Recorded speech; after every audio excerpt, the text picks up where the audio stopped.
रात के 2 बज रहे थे और ऋतिक अपने दोस्त अमर के साथ कार ड्राइव कर रहा था। कार तेज स्पीड के साथ अपने रास्ते पर भागी जा रही थी। चारों ओर गहरा अंधेरा पसरा हुआ था। आसपास ना तो कोई घर था और ना ही कोई दुकान। अमर विंडो से बाहर देखते हुए ऋतिक से कहता है, लगता है अमरपुरा के जंगल शुरू होने वाले हैं। एक काम कर, आगे हनुमान जी का मंदिर पड़ेगा, थोड़ी देर के लिए वहीं कार रोक देना। हम बिना मंदिर के दर्शन किए आगे नहीं जा सकते। ऋतिक हामी में अपना सिर हिलाते हुए जवाब देता है, हाँ ठीक है, लेकिन मुझे नहीं लगता मंदिर के कपाट अभी भी खुले होंगे। इस मंदिर के कपाट हमेशा खुले रहते हैं। यहाँ से आने जाने वाले लोग बिना हनुमान जी के दर्शन किए आगे नहीं जाते। कहते हैं जो इंसान बिना हनुमान जी का आशीर्वाद लिए आगे जाता है उसके साथ बहुत ही अजीब चीज़ें होती हैं। अमर की बात सुन ऋतिक कंफ्यूज हो जाता है और वो उसी कंफ्यूजन के साथ अमर से पूछता है, अजीब चीज़ें? कैसी अजीब चीज़ें? क्यों, तुझे नहीं पता इस जगह के बारे में? ऋतिक ना में अपना सर हिलाते हुए कहता है, नहीं, मुझे कैसे पता होगा, मैं तो पहली बार यहाँ आया हूँ। हाँ, तुझे कैसे पता होगा, तू तो पहली बार यहाँ आया है। खैर, मैं तुझे बताता हूँ, ये जगह टॉप हॉन्टेड हाईवे में से एक है, इसीलिए मुझे इसके बारे में पता है और लोगों के मुंह से भी मैंने इस जगह के बारे में काफ़ी किस्से सुने हैं। अमर की बात सुन ऋतिक के तो तोते उड़ जाते हैं और वो अमर को घूरने लगा। उसका तो मन कर रहा था कि अभी कहीं जाकर अपना सर फोड़ ले। ऋतिक के चेहरे पर आए एक्सप्रेशन को इग्नोर कर अमर अपनी बात आगे जारी रखता है। ये रास्ता अमरपुरा के जंगलों से होकर गुजरता है। इस जंगल में बहुत से ऐसे रहस्य दफन हैं जो अभी तक लोगों के सामने नहीं आए हैं। कहते हैं जो भी इस रास्ते से गुजरता है उसे किसी के रोने और हंसने की आवाज़ें सुनाई देती हैं। कुछ लोगों का कहना है कि इस जंगल में प्रेतों का वास है जो इंसानों के खून के प्यासे होते हैं। इसीलिए आगे जाने से पहले हमें हनुमान जी का आशीर्वाद लेना होगा जिससे हमें रास्ते में कोई परेशानी ना हो। अमर की बात सुन ऋतिक को गुस्सा आ जाता है और वो गुस्से में उससे कहता है, तू मेरा दोस्त है या दुश्मन? जब तुझे पता था कि ये जगह खतरनाक है तो तू मुझे यहाँ लाया क्यों और ना ही मुझे इस बारे में कुछ बताया? ऋतिक को गुस्सा होता देख अमर उसे समझाते हुए कहता है, अरे तो गुस्सा क्यों हो रहा है? मैं तुझे बताने वाला था लेकिन मुझे कुछ काम आ गया था इसीलिए तुझे बताना भूल गया। और तू घबरा मत, जब तक मैं तेरे साथ हूँ तुझे कुछ नहीं होगा। हनुमान जी पर भरोसा रख, वो हमें कुछ नहीं होने देंगे। ऋतिक चिढ़ते हुए अमर से कहता है, हाँ तो अब बचा ही क्या है, अब तो सब भगवान भरोसे है क्योंकि तुझ पर तो मुझे अब रत्ती भर भी भरोसा नहीं है। ऋतिक की बात का अमर कोई जवाब नहीं देता है और विंडो से बाहर देखने लग जाता है। कार कुछ दूर ही चली थी कि ऋतिक अचानक से कार के ब्रेक लगा लेता है। अमर कंफ्यूज होते हुए ऋतिक से पूछता है, क्या हुआ, कार के ब्रेक क्यों लगा लिए? ऋतिक अमर को घूरते हुए उससे कहता है, मंदिर आ गया। ऋतिक की बात सुन अमर तुरंत विंडो से बाहर देखता है और उसे एक मंदिर दिखाई देता है जहाँ से कुछ रोशनी आती हुई नजर आ रही थी। अमर मुस्कुराते हुए ऋतिक से कहता है, ओह हाँ, मैं तो भूल ही गया था। इतना कहकर अमर कार से नीचे उतर जाता है और मंदिर की ओर जाने लग जाता है। हाईवे के साइड में ही 4-5 कदमों की दूरी पर एक खाली जगह थी जिसमें कुछ झोपड़ियाँ और एक मंदिर बना हुआ था। झोपड़ियाँ घास और लकड़ियों से बनी हुई थी और हर झोपड़ी के आगे मशालें जल रही थी। बीच में ही एक हवन कुंड बना हुआ था जिसमें धीमी धीमी आग जल रही थी। उसे देखकर सेंस लग रहा था जैसे अभी अभी उसमें किसी ने हवन किया हो। ऋतिक और अमर जल्दी से मंदिर के पास जाते हैं और हनुमान जी की मूर्ति के आगे माथा टेक लेते हैं। हनुमान जी का आशीर्वाद लेने के बाद वे दोनों अपने आसपास बनी झोपड़ियों को देखने लग जाते हैं। ऋतिक हैरान होते हुए अमर से पूछता है, यहाँ कोई रहता है क्या? अमर जवाब देते हुए कहता है, हाँ यहाँ पर कुछ अघोरी रहते हैं। अघोरी? और वो भी इतने सुनसान इलाके में? और नहीं तो क्या, अघोरियों को शांत माहौल में रहना पसंद है। वो भीड़ भाड़ वाली जगह से दूर रहते हैं ताकि अपनी साधना कर सकें।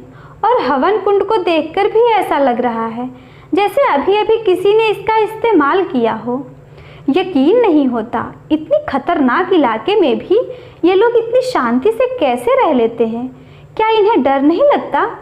ऋतिक की बात सुन अमर हंसते हुए उससे कहता है, वो अघोरी हैं, तेरी तरह डरपोक नहीं।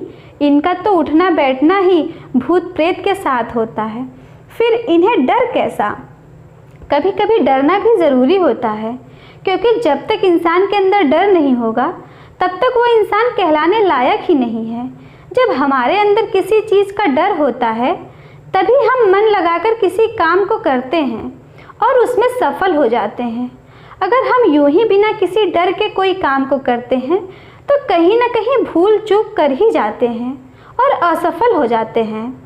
बस इतना डिटेल में बताने की ज़रूरत नहीं है। हमें रात होने से पहले अमरपुरा भी पहुंचना है। अमर की बात सुन ऋतिक हाँ में अपना सिर हिलाता है और उसके बाद वे दोनों कार की ओर जाने लग जाते हैं।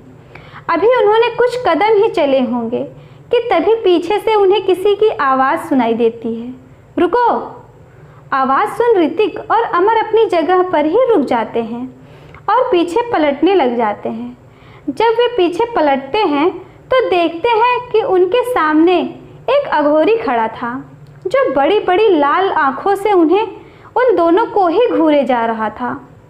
उस अघोरी की बड़ी बड़ी जटाएं थीं और उसने अपने शरीर पर राख लपेटी हुई थी। अपने निचले हिस्से को छुपाने के लिए उसने एक काले रंग का कपड़ा पहना हुआ था। रात के अंधेरे में वो अघोरी किसी शैतान से कम नहीं लग रहा था। उस अघोरी के भयानक रूप को देखकर उन दोनों के दिल जोरों से धड़कने लग गए थे।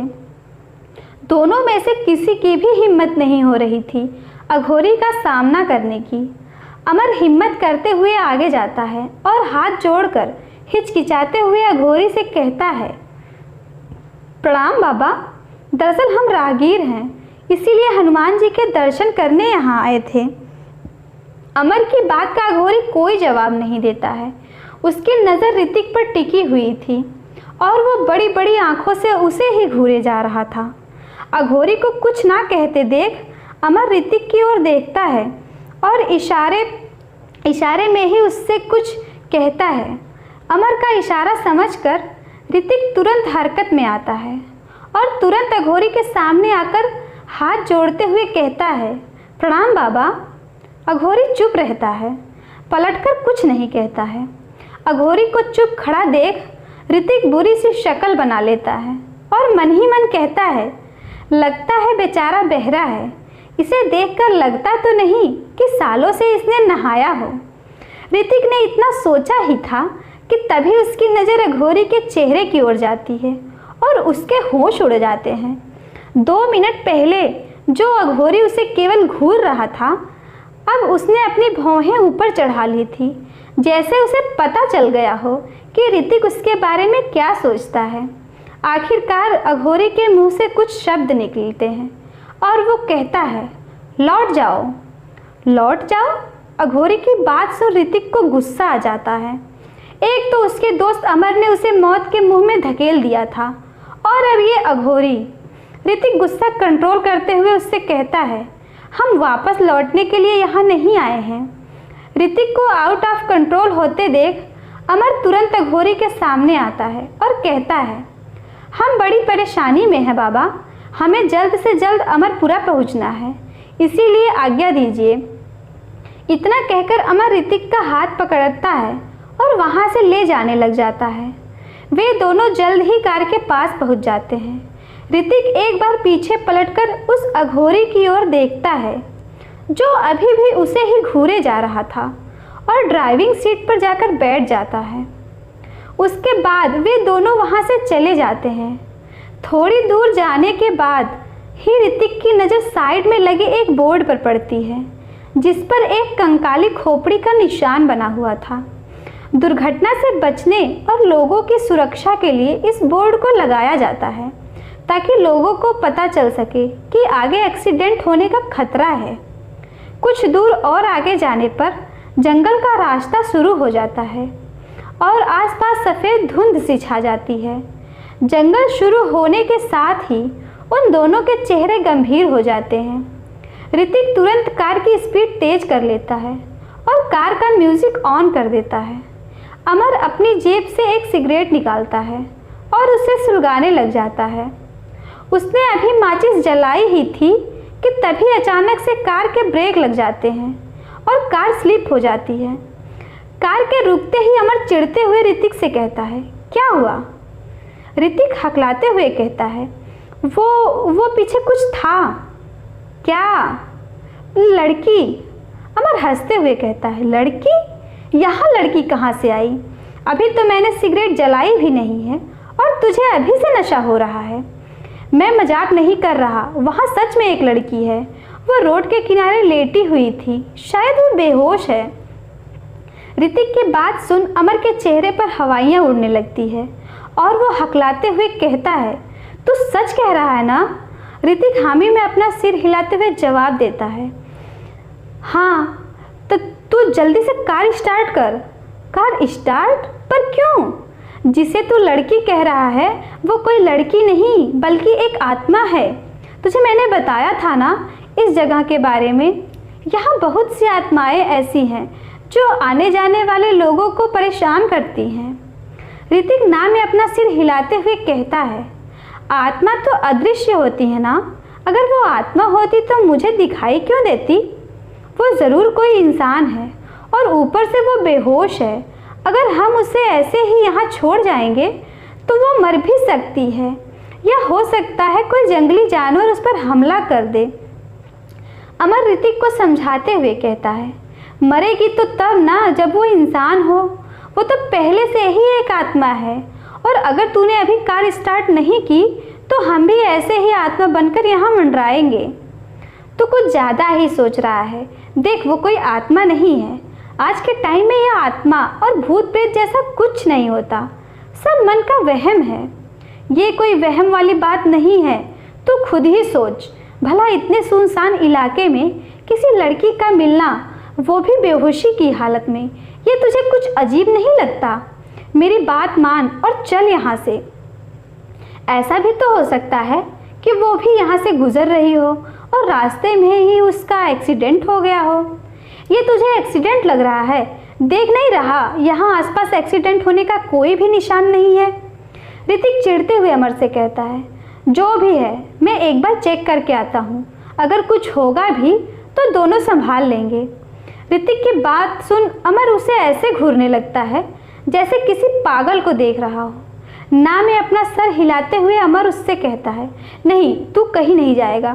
तू खुद तो मरेगा, साथ में मुझे भी ले डूबेगा। अरे छोड़ ना यार, तू इतना डरपोक कब से बन गया? मैं अभी 2 मिनट में चेक करके आता हूँ। इतना कहकर ऋतिक कार से नीचे उतरता है और पीछे की ओर जाने लग जाता है। अमर पीछे से ऋतिक को आवाज़ लगाते रह जाता है, लेकिन ऋतिक उसकी आवाज़ का कोई जवाब नहीं देता और कुछ देर में वो उस जगह पर पहुँच जाता है जहाँ उसने किसी लड़की को देखा था, बेहोशी हालत में। अमर के बार बार मना करने पर भी ऋतिक उसकी एक नहीं सुनता और जल्दी से उस जगह पर पहुंच जाता है जहां उसने लड़की को बेहोश पड़ा देखा था। हाईवे के साइड में ही एक लड़की बेहोश पड़ी थी जिसकी उम्र लगभग 24 थी। उसने लाल रंग का लहंगा और काले रंग की चोली पहनी हुई थी।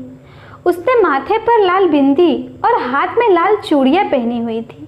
वो किसी दुल्हन की तरह सजी हुई थी। चांद की रोशनी उस लड़की के चेहरे पर पड़ रही थी जो उसकी सुंदरता में 4 चांद लगा रही थी। ऋतिक की नज़र जब उस लड़की पर पड़ी तो वह बस उसे देखता ही रह जाता है। उस लड़की का यौवन बार बार ऋतिक को अपनी ओर आकर्षित कर रहा था। ऋतिक को आज पहली बार एहसास हो रहा था कि चांद ही अकेला नहीं है जो सुंदर है। चांद से भी ज़्यादा सुंदर तो उसकी चांदनी है जो उसकी आंखों के सामने है। ऋतिक के दिल में पनप रहे अरमानों पर पानी फेरने के लिए अगले ही पल अमर वहाँ आता है और चिढ़ते हुए उससे कहता है, खड़े खड़े लार क्या टपका रहा है, कभी लड़की नहीं देखी क्या? अमर की आवाज़ सुन ऋतिक होश में आ जाता है और हड़बड़ाते हुए उससे कहता है, कुछ कहा तूने? अमर झूठी मुस्कान देते हुए उससे कहता है, कुछ नहीं कहा महाराज, आप कंटिन्यू करिए।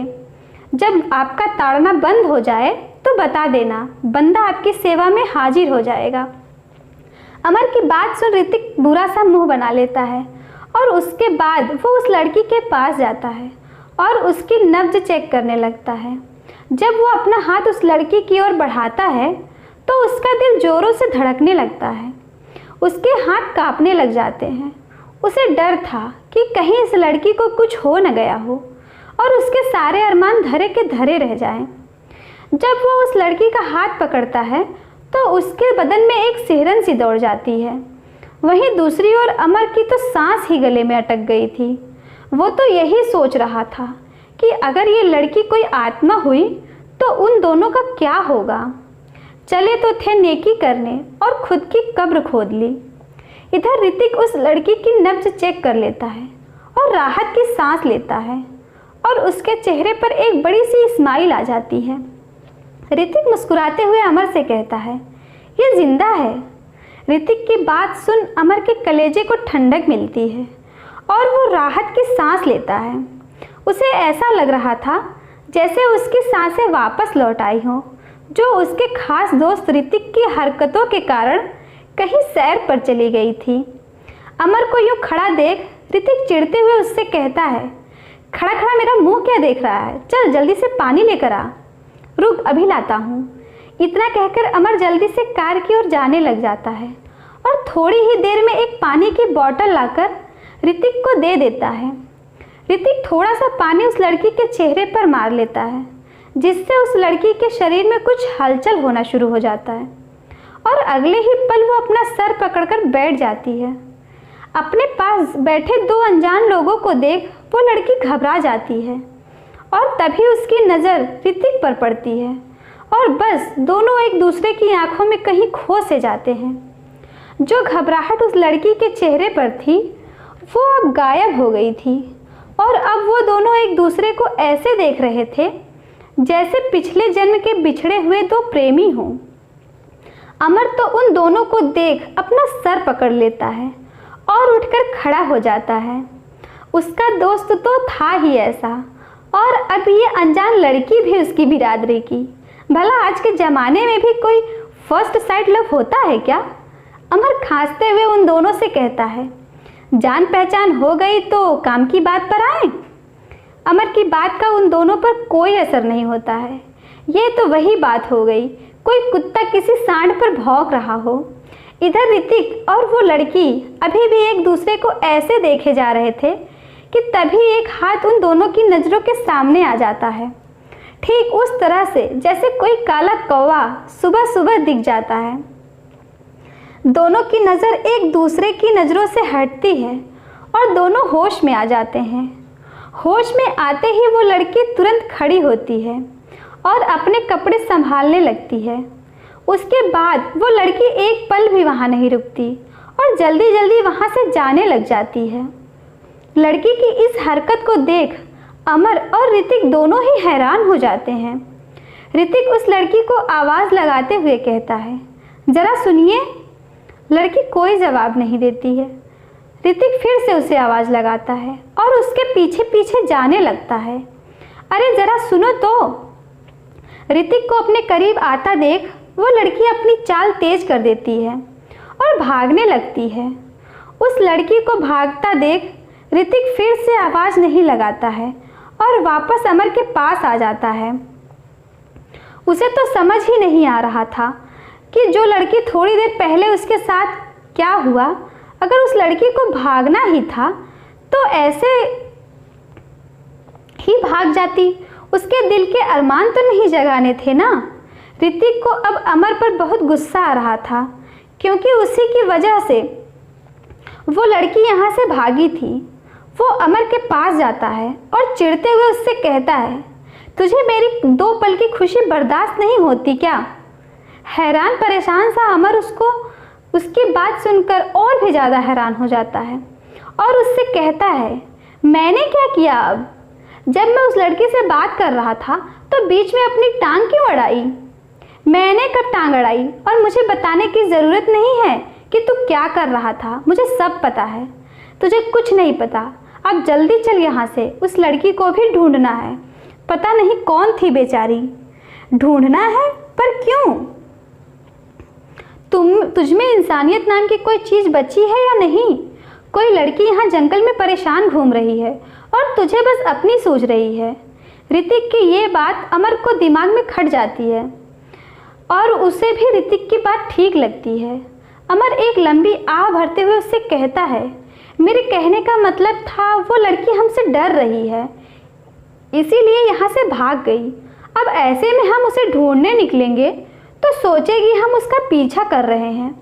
इसीलिए मेरी बात मान, हम अपने रास्ते चलते हैं, उसे अपने रास्ते जाने दे। हर इंसान की अपनी अपनी मंजिल होती है, वो अपनी मंजिल खुद ढूंढ लेता है। ऋतिक हामी में अपना सिर हिलाते हुए कहता है, हाँ बात तेरी ठीक है, लेकिन कभी कभी दो लोगों की मंजिल एक ही होती है और उन्हें एक दूसरे का सहारा बनकर साथ में आगे चलना होता है। इतना कहकर ऋतिक कुछ देर शांत रहता है और फिर कहता है, चल हम भी चलते हैं, रात बहुत हो गई है, अमरपुरा पास ही में है। हाँ चल। इतना कहकर अमर और ऋतिक दोनों कार में बैठ जाते हैं और वापस से अपनी मंजिल की ओर निकल जाते हैं। कुछ ही देर में वे दोनों एक तिराहे पर आ जाते हैं जिसमें एक रास्ता सीधे जा रहा था और एक कच्चा रास्ता बराबर से होते हुए जंगल के अंदर जा रहा था। वहीं पर एक बोर्ड भी लगा हुआ था जिस पर लिखा था अमरपुरा। ऋतिक कार को जंगल वाले रास्ते की ओर मोड़ देता है। जंगल में गहरा अंधेरा छाया हुआ था। हेडलाइट की रोशनी में आसपास के लगे पेड़ किसी काले साये की तरह ही लग रहे थे, मानो अभी उनमें से कोई साया उनकी कार के सामने आ जाएगा। जंगल में एक अजीब सी शांति पसरी हुई थी, ऐसी शांत जिसके कारण वहाँ के माहौल में मनहूसियत पैदा हो रही थी। ना कोई शोर शराबा और ना ही किसी जानवर के दहाड़ने की आवाज़, सब कुछ एकदम शांत। अमर ऋतिक को वहाँ के बारे में बताता है और कहता है, इस जंगल को पार करते ही दो गांव पड़ते हैं, अमरपुरा और तारपुरा। ये दोनों गांव यहाँ की 7 पहाड़ियों के बीच में बसे हुए हैं। ये वही पहाड़ियाँ हैं जिसे रामायण काल में संजीवनी पर्वत के नाम से जानते थे। आज भी यहाँ पर बहुत सी ऐसी जड़ी बूटियाँ मिलती हैं जो दवाई बनाने के काम में यूज होती हैं। यहाँ की जड़ी बूटियाँ बहुत कारगर साबित होती हैं। सावन के महीने में यहाँ पर पर्यटकों की भीड़ जमा हो जाती है। देश विदेश के लोग यहाँ पर घूमने आते हैं। ऋतिक एक्साइटेड होते हुए अमर से कहता है, अच्छा फिर तो काफ़ी सुंदर जगह होगी ये। रात के अंधेरे में मुझे तो कुछ पता ही नहीं चला। और नहीं तो क्या, मैं पहले भी यहाँ आया था, काफ़ी सुंदर जगह है। एक काम करते हैं, कल यहाँ की पहाड़ियों पर घूमने चलेंगे। घूमने के साथ ही जो काम हम करने आए हैं वो भी हो जाएगा। हाँ ठीक है। बात करते करते दोनों जंगल से बाहर आ जाते हैं और उनके सामने एक खाली मैदान दिखाई देता है जिसके सीधे हाथ की तरफ एक बड़ा सा भव्य मंदिर बना हुआ था जिसमें से रोशनी जलती हुई नजर आ रही थी। कुछ दूर आगे जाने पर उन दोनों के सामने एक हवेली नजर आती है। हवेली के आगे ही काफ़ी सारी खाली ज़मीन पड़ी हुई थी जिसमें हरी हरी घास और तरह तरह के फूल लगे हुए थे। बराबर से ही एक रास्ता गांव की ओर जाता था। ऋतिक कार को उसी रास्ते की ओर मोड़ लेता है। गांव की चौपाल से होते हुए उनकी कार एक घर के आगे आकर रुकती है। ऋतिक कार से नीचे उतरता है और घर का दरवाज़ा खटखटाने लगता है। कुछ ही देर में कोई घर का दरवाज़ा खोल देता है और 2 लड़के जो ऋतिक और अमर के ही हम उम्र के थे बाहर आते हैं। ये दोनों कोई और नहीं बल्कि करण और रोमियो थे जो ऋतिक और अमर के बचपन के दोस्त थे। वहीं दूसरी ओर वो अनजान लड़की अभी भी जंगलों में भागी जा रही थी। भागते भागते उसकी सांस फूलने लग गई थी। लेकिन अभी भी उसने भागना बंद नहीं किया था। कुछ ही देर में वो भी जंगल से बाहर आ जाती है और उसी मंदिर वाले मैदान में पहुंच जाती है। जंगल से बाहर निकलकर वो एक जगह रुकती है और हाँफने लग जाती है। थोड़ी देर आराम करने के बाद वो इधर उधर अपनी नज़रें दौड़ाती है और हवेली की ओर जाने लग जाती है। हवेली के गेट पर पहुंचकर वो वहाँ के एक वफादार नौकर को आवाज़ लगाती है, जो बड़े चैन से नींद का मज़ा ले रहा था। किसी की आवाज़ सुनकर उसकी नींद खुल जाती है और वो हड़बड़ाते हुए उठ जाता है। अपने सामने खड़ी लड़की को देखकर वो तुरंत हरकत में आता है और उससे कहता है, कौन हो तुम? वो लड़की जवाब देते हुए कहती है, मेरा नाम चांदनी है, मैं शालिनी की दोस्त हूँ, क्या मैं अंदर आ सकती हूँ? उस लड़की की बात सुन नौकर कुछ देर सोचता है और जवाब देते हुए कहता है, हाँ तुम जा सकती हो। नौकर की बात सुन चांदनी हवेली के अंदर चली जाती है और वहीं दूसरी तरफ ऋतिक, अमर, करण और रोमियो चारों हॉल में बैठे हुए थे। चारों हंसी मजाक कर रहे थे और अपने बचपन के दिनों को याद कर रहे थे। रोमियो अमर और ऋतिक से कहता है, वैसे तुम्हें इतनी रात में आने की ज़रूरत नहीं थी। ऋतिक हैरान होते हुए उससे पूछता है, क्यों, रात में क्यों नहीं आ सकते? वो दरअसल यहाँ का माहौल कुछ ठीक नहीं है। रोमियो की बात सुन अमर और ऋतिक दोनों कंफ्यूज हो जाते हैं और रोमियो को कंफ्यूजन के साथ देखने लग जाते हैं। रोमियो आगे कहता है, तुमने अमरपुरा के जंगलों के किस्से तो सुने ही होंगे। अमर जवाब देते हुए कहता है, हाँ सुने हैं ना, इस जंगल के किस्से तो गूगल पर भी देखने को मिल जाते हैं।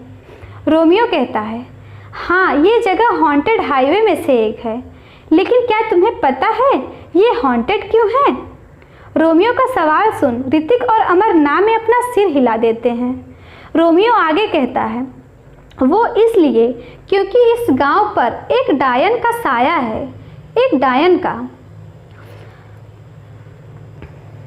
रोमियो की बात सुन अमर और ऋतिक काफ़ी ज़्यादा हैरान हो गए थे। उन दोनों को हैरान परेशान देखकर चिढ़ते हुए रोमियो से कहता है, अबे साले, तेरा मुंह कभी बंद रहता है या नहीं? हर समय फालतू बकवास करता रहता है। वो दोनों अभी अभी यहाँ आए हैं और तू पहले ही उन्हें डरा रहा है। इतना कहकर करण ऋतिक और अमर से कहता है, इसकी बात पर ध्यान मत दो, ये तो कुछ भी बोलता रहता है। मुझे क्या पता था ये दोनों इतने डरपोक निकलेंगे। मैं तो बस इन्हें वार्न कर रहा था ताकि रात के समय घर से बाहर ना निकलें, क्योंकि अब तो ये यहीं रहने वाले हैं ना, और गांव में इस बात की साफ मनाही ही है कि कोई भी रात के समय घर से बाहर नहीं निकलेगा। ऋतिक हैरानी के साथ करण से पूछता है, ये रोमियो क्या कह रहा है? करण कहता है, हाँ ये सही कह रहा है, इस गांव का नियम है, कोई भी रात में घर से बाहर नहीं निकलेगा। ऐसा क्यों? ऋतिक करण से पूछता है और करण आगे कहता है, कोई खास वजह नहीं है, ये जंगल और पहाड़ियों वाला इलाका है, इसीलिए यहाँ पर जंगली जानवर खुले में घूमते रहते हैं, इसीलिए यहाँ रात में बाहर निकलने पर रोक है। अच्छा तो ये बात है। अमर और ऋतिक को करण की बात समझ आ जाती है और फिर आगे वो उससे कुछ नहीं कहते हैं। करण हंसते हुए उन दोनों से कहता है, वैसे तुम्हें पता है हमारे रोमियो भाई साहब को किसी से प्यार हो गया है। करण की बात सुन ऋतिक और अमर दोनों को झटका लगता है और वो दोनों रोमियो की ओर देखने लग जाते हैं। इधर करण की बात सुन रोमियो अपनी बत्तीसी दिखाने लग जाता है और उसके साथ ही अमर और करण जोर जोर से हंसने लग जाते हैं, जैसे किसी पागल इंसान को बीन की धुन पर नाचते हुए देख लिया हो। रोमियो को उन दोनों का इस तरह से उसका मजाक बनाना ठीक नहीं लगता और वो मुंह बनाते हुए उन दोनों से कहता है, इसमें हंसने वाली क्या बात है? प्यार किया हूँ, कोई मजाक थोड़ी है। ऋतिक अपनी हंसी कंट्रोल करते हुए उससे कहता है, क्या कहा? तुझे प्यार हो गया है? अच्छा जरा हमें भी तो बता, वो लड़की कौन है? रोमियो शर्माते हुए कहता है, वो यहाँ के स्कूल में टीचर है, उसका नाम कमली है। मुझे उससे फर्स्ट साइड लव हो गया है। वो बहुत खूबसूरत है और पढ़ाती भी बहुत अच्छा है। रोमियो खुद में ही बोलते जा रहा था और ऋतिक और अमर उसकी बातों पर हैरान होते जा रहे थे। अमर रोमियो की ट्रेन को बीच में रोकते हुए उससे कहता है, क्या कहा, वो टीचर है? तुझे टीचर का टी भी आता है? उसका दिमाग थोड़ी खराब है जो वो तुझसे दोस्ती करेगी। ना तो तू पढ़ा लिखा है और ना तेरे पास कोई नौकरी है। वो तो किसी पढ़े लिखे और नौकरी वाले से शादी करेगी। अमर की बात सुन तो रोमियो को रोना ही आ जाता है।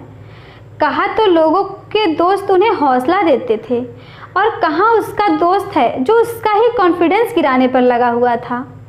अगर मदद नहीं कर सकता तो ना कर। रोमियो की हालत से अनजान अमर बोलता ही जा रहा था कि तभी रोमियो की सब्र का बांध टूट पड़ता है और वो गुस्से के साथ अमर से कहता है, तू तो मेरा दोस्त है या दुश्मन? और क्या कहा, मेरे पास नौकरी नहीं है, मैं अनपढ़ हूँ, तो तू क्या है? अरे तेरे जैसे इंसान जब पैदा हुए तभी से कलयुग की शुरुआत हो गई थी। मेरी वजह से कलयुग? अमर शॉक हो जाता है, लेकिन रोमियो का बोलना भी बंद नहीं होता। वो आगे कहता है, तो जैसे लोगों को प्यार की कदर नहीं है। प्यार को नौकरी या ज्ञान से नहीं तौला जाता। प्यार तो बस हो जाता है, चाहे वो किसी से भी हो। मेरा प्यार एकदम गंगा की तरह पवित्र है। पवित्र। तीनों हैरान हो जाते हैं और रोमियो को ऐसे देखने लगते हैं जैसे कोई भूत देख लिया हो। उन्हें तो यही नहीं समझ आ रहा था कि हुआ क्या। वो अपने दोस्त को बचपन से जानते थे।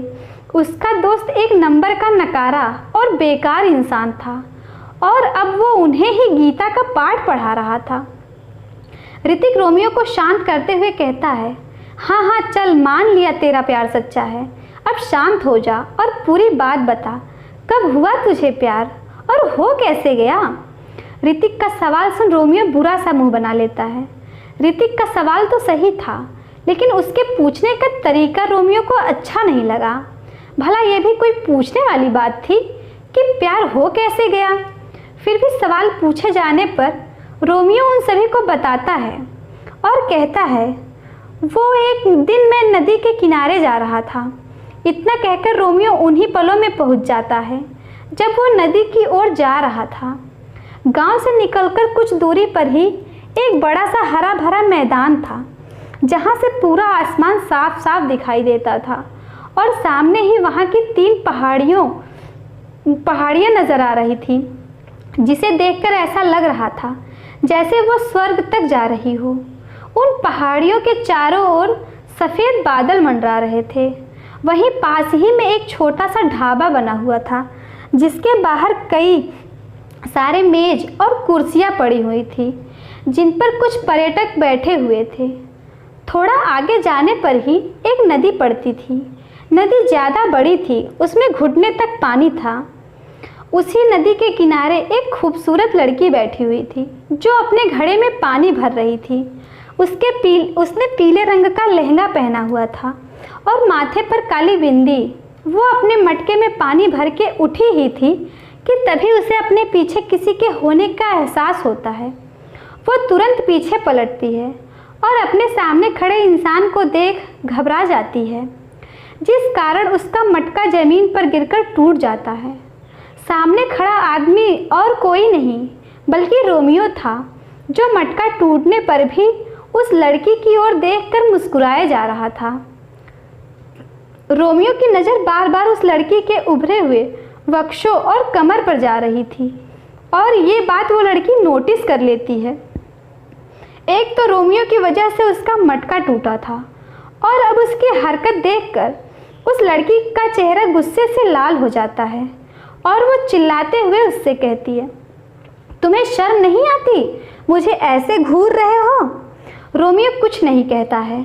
उसका सारा ध्यान तो उस लड़की के बदन पर था, जैसे बरसों बाद किसी भिखारी को भीख मिली हो।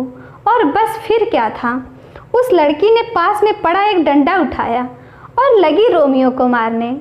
डंडा उसकी ओर आता देख रोमियो की तो सिट्टी पिट्टी गुल हो गई। उसे तो समझ ही नहीं आ रहा था कि क्या हुआ, और जब तक उसे समझ आता तब तक एक डंडा उसकी कमर पर लग चुका था और उसी के साथ उसके मुख से चीख निकल गई, मार दिया रे, रुक अभी तुझे बताती हूँ। इतना कहकर वो लड़की रोमियो को मारने दौड़ पड़ती है और इसी के साथ रोमियो अपने यादों के पलों से बाहर आ जाता है और एक लंबी आह भरते हुए कहता है, तो ये थी मेरी पहली मुलाकात। रोमियो की अजीब और गरीब यादों को सुनकर वो उन तीनों की हंसी छूट जाती थी।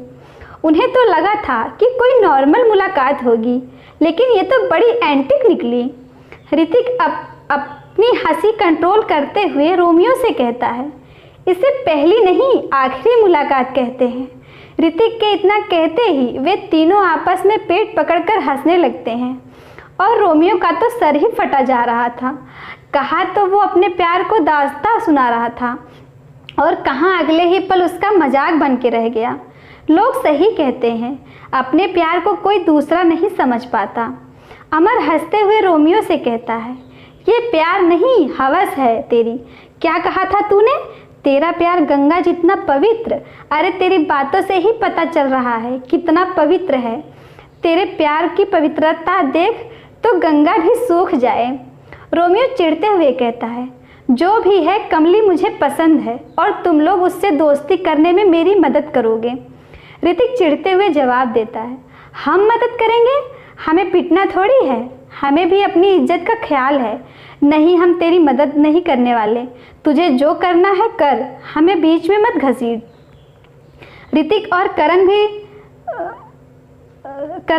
की अमर की बातों में हामी भर देते हैं। हाँ और नहीं तो क्या, हमें भी अपनी इज्जत का ख्याल है, अमर कहता है। तो फिर ठीक है, नहीं करनी मदद तो मत करो। वैसे भी तुम लोग मदद की वजह परेशानी ही खड़ी करोगे, रोमियो कहता है। और रोमियो की बात सुन सब लोग हामी में अपना सिर हिला देते हैं। उसके बाद वे लोग कुछ देर और बात करते हैं और वहीं पड़े सोफे पर सो जाते हैं। वहीं दूसरी ओर चांदनी हवेली के एक कमरे में आईने के सामने बैठी हुई थी और पास ही में उसकी सहेली शालिनी खड़ी हुई थी। शालिनी चांदनी से कहती है, अच्छा किया जो तू यहाँ आ गई। चांदनी खड़ी होते हुए कहती है, यार मुझे कुछ ठीक नहीं लग रहा, कहीं मैंने कुछ गलत तो नहीं कर दिया। शालिनी उसके दोनों कंधों पर हाथ रखते हुए कहती है, कुछ गलत नहीं किया तूने, सबको अपनी ज़िंदगी जीने का हक है। तेरी जगह मैं भी होती तो यही करती। शालिनी की बात सुन चांदनी को थोड़ा अच्छा महसूस होता है और वो हामी में अपना सर हिला देती है। शालिनी आगे कहती है, अब तू आराम कर और ज़्यादा मत सोच, सब ठीक हो जाएगा। इतना कहकर शालिनी वहाँ से चली जाती है और चांदनी भी बेड पर जाकर सो जाती है। सुबह के 7 बज रहे थे। सूरज की रोशनी चारों ओर फैल चुकी थी। शालिनी हॉल में खड़ी चांदनी का इंतज़ार कर रही थी। उसने हाथ में पूजा की थाल ली थी। वे दोनों मंदिर जाने की तैयारी में थी। कुछ ही देर में वहाँ चांदनी आ जाती है। उसके काले रंग का लहंगा पहना हुआ था और उसके माथे पर छोटी सी काली बिंदी थी जो उसकी खूबसूरती में 4 चांद लगा रही थी। चांदनी आते ही शालिनी से कहती है, चल। शालिनी हाँ में अपना सिर हिलाती है और उसके बाद वे दोनों हवेली से बाहर आ जाती हैं। हवेली से बाहर निकलकर वे सीधे मैदान की ओर जाने लगती हैं और कुछ ही देर में वे दोनों मंदिर के सामने पहुंच जाती हैं। मंदिर से घंटियों की आवाज़ें आ रही थी। लोग मंदिर के अंदर आ जा रहे थे। चांदनी शालिनी से कहती है, लगता है सुबह की आरती शुरू हो गई है। इतना कहकर चांदनी और शालिनी जल्दी जल्दी मंदिर के अंदर जाने लगती है। मंदिर की सीढ़ियों से होते हुए दोनों अंदर चली जाती हैं और गर्भगृह में प्रवेश कर जाती हैं। गर्भगृह वो जगह होती है जहाँ भगवान की प्रतिमा लगी होती है और पुजारी वहीं पर भगवान की आरती करते हैं। गर्भगृह में लोगों की भीड़ जमा थी। ऐसा लग रहा था जैसे गांव के आधे लोग वहां उपस्थित हों। गर्भगृह काफ़ी बड़ा था, इसीलिए जगह की कोई कमी नहीं थी। सरपंच की बेटी को आते देख लोग उसके लिए जगह बनाने लगते हैं और वे दोनों लोगों के बीच से होते हुए महादेव की शिवलिंग के आगे पहुंच जाती है। मंत्रों और घंटियों की आवाज़ों से वहाँ के माहौल में एक सकारात्मक ऊर्जा फैली हुई थी। सब लोग आरती में पूरी तरह से लीन थे। कुछ ही देर में आरती समाप्त हो जाती है और सब लोग एक एक कर वहाँ से जाने लगते हैं। दोनों लड़कियाँ भी महादेव का आशीर्वाद लेती हैं और मंदिर से बाहर आ जाती हैं। मंदिर से बाहर आते ही वे दोनों कुछ दूर ही चली थी कि चांदनी को कुछ नज़र आता है और वो शॉक्ड हो जाती है। चांदनी शॉक में ही थी कि तभी शालिनी की नज़र उस पर पड़ती है और वो भी कंफ्यूज हो जाती है। शालिनी चांदनी से पूछती है, क्या हुआ? चांदनी सामने की ओर इशारा करती है। शालिनी चांदनी के इशारे की ओर देखती है तो उसे कुछ दिखाई नहीं देता है, सिवाय दो लड़कों के जो एक बरगद के पेड़ के नीचे खड़े आपस में बातें कर रहे थे। शालिनी फिर चांदनी से पूछती है, कुछ भी तो नहीं है वहाँ? वो लड़के देख रही है। चांदनी की बात सुन शालिनी की नज़र भी उन दोनों लड़कों पर जाती है और वो कहती है, हाँ तो? चांदनी कहती है, ये दोनों मुझे कल रात जंगल वाले रास्ते पर मिले थे जब मैं बेहोश हो गई थी। शालिनी कुछ सोचते हुए कहती है, अच्छा तो ये हैं वो दोनों जिसने तेरी मदद की थी। वाह यार, लड़के तो बड़े हैंडसम हैं और आदत के भी अच्छे हैं। अकेली लड़की देखकर भी इनकी नीयत नहीं बिगड़ी। आज के टाइम में ऐसे लड़के मिलते कहाँ हैं? शालिनी की बात सुन चांदनी का चेहरा शर्म से लाल हो जाता है। शालिनी उसे छेड़ते हुए कहती है, अरे अब तुझे क्या हुआ? तेरे ये गाल टमाटर की तरह लाल क्यों हो रहे हैं? तू ना अपना दिमाग मत चला, चल अब यहाँ से, वरना वो देख लेंगे तो क्या हुआ? ये तो और भी अच्छा है, इसी बहाने मेरी मुलाकात जो हो जाएगी। शालिनी की बात सुन चांदनी उसे घूर कर देखने लगती है और फिर कुछ नहीं कहती है। इससे पहले कि ऋतिक की नज़र उन दोनों पर पड़ती, शालिनी चांदनी को लेकर हवेली की ओर चली जाती है। जिन दो लड़कों की ये बात कर रही थी वो कोई और नहीं बल्कि अमर और ऋतिक थे। वे दोनों सुबह सुबह सैर पर निकले थे। करण ने उन्हें बताया था कि मैदान के पास ही एक भव्य मंदिर बना हुआ है, इसीलिए ये दोनों यहाँ चले आए। आखिरकार वे दोनों ठहरे इंसान। कहते हैं जैसे जैसे कलयुग बढ़ता जा रहा है, इंसान का भगवान की आस्था से मन हटता जा रहा है, जिसके कारण इन दोनों ने मंदिर के अंदर जाने की बजाय बाहर से ही दर्शन कर लिए। ऋतिक अमर से कहता है, ये जगह तो काफ़ी सुंदर है, चारों ओर हरियाली और ठंडी हवा, शहर की भीड़ भाड़ से दूर ये लोग यहाँ पर कितने सुख शांति से रहते हैं। और ये सामने वाला मंदिर तो काफ़ी ऊर्जावान है, मुझे यहाँ तक इसकी पॉजिटिव एनर्जी का एहसास हो रहा है। अमर कहता है, हाँ इसमें हैरानी वाली कोई बात नहीं है, जहाँ भगवान का वास होता है वहाँ ऐसी ही ऊर्जा फैली होती है। चल आजा, मंदिर के अंदर चलते हैं। ऋतिक हाँ में अपना सर हिलाता है और उसके बाद वे दोनों मंदिर के अंदर चले जाते हैं। मंदिर के अंदर जाते ही उन दोनों को काफ़ी अच्छा महसूस होता है। आसपास की पॉजिटिव एनर्जी से उनका मन एकदम शांत हो गया था। जल्द ही वे दोनों गर्भगृह में पहुंच जाते हैं और शिवलिंग के आगे अपना माथा टेक लेते हैं। वहीं पास ही में एक पुजारी वहां रखे चढ़ावे को इकट्ठा कर रहे थे। उन्होंने भगवा रंग का कुर्ता और धोती पहनी हुई थी। उनके गले में रुद्राक्ष की माला और माथे पर चंदन का तिलक लगा हुआ था। जब उनकी नज़र उन दोनों पर पड़ती है तो वो उन दोनों से कहते हैं, तुम दोनों को पहले तो कभी नहीं देखा यहाँ।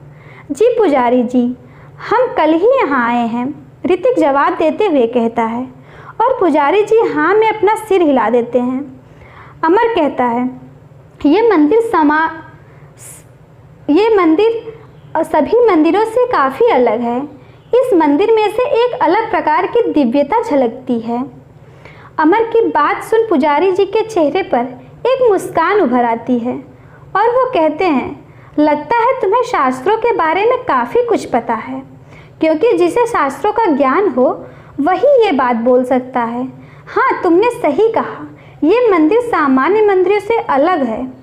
इस मंदिर का निर्माण लगभग 200 साल पहले हुआ था। पुजारी जी की बात सुनकर दोनों शॉक्ड हो जाते हैं। इसके आगे की कहानी अगले भाग में।